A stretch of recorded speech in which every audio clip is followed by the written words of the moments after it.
זה שעם שלם הולך אחרי הוראת שקר? האם מנסים להסתיר מאיתנו משהו? 2000 שנה משקרים לעם שלי.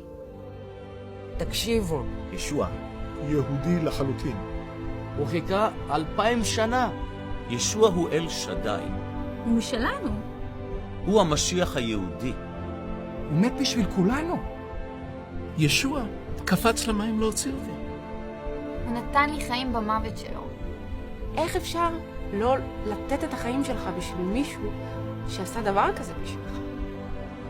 אין מצב שאני אגיד לזה לא. האהבה הזאתי.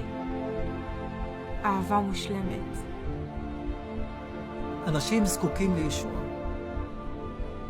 איך אני יכול לשמור כזה דבר בסוד? אני יהודי שמאמין בישוע המשיח. כבר לא חיפשתי להסתתר. אני לא יכולה להתכחש בתוך תוכי. והחלטתי פשוט ללכת אחריו. אין יותר אמיתי מזה עכשיו, כבר כל המדינה יודעים על זה. הרגשתי חופשי, ממש חופשי וקל.